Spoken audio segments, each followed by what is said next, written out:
Bonsoir, Lolo. Permettez-moi tout d'abord de vous présenter mes équipes. Il est sur l'émetteur d'urgence.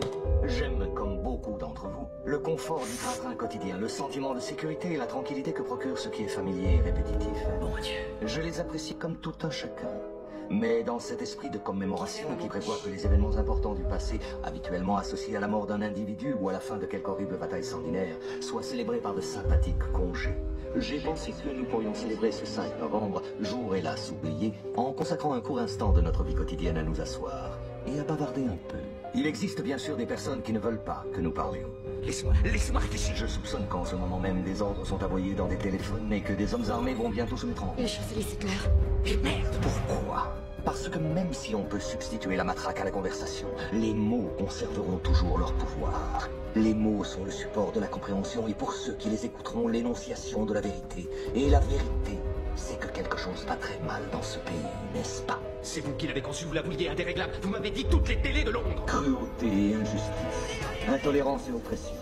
Et là où auparavant vous aviez la liberté de faire des objections, de parler comme bon vous semblait, vous avez maintenant des censeurs et des systèmes de surveillance vous contraignant à la conformité. Des caméras. Et sollicitant. Il nous faut des caméras. Comment est-ce arrivé? Qui est à blâmer?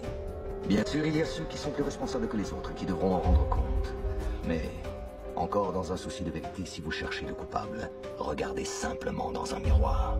Je sais pourquoi vous l'avez fait. Je sais que vous aviez peur. Qui pourrait se vanter du contraire? Guerre, terreur, maladie. Une myriade de problèmes a contribué à perturber votre jugement et à vous priver de votre bon sens. La peur a pris ce qu'il y avait de meilleur en vous, et dans votre panique, vous vous êtes tourné vers Adam Sittler, aujourd'hui chancelier. Il vous a promis de l'ordre, il vous a promis la paix. Tout ce qu'il a demandé en échange, c'est votre consentement silencieux et docile. Inspecteur, ils vont entrer. La nuit dernière, j'ai cherché à mettre fin à ce silence. La nuit dernière, j'ai détruit le Old Bailey pour rendre la mémoire à ce pays.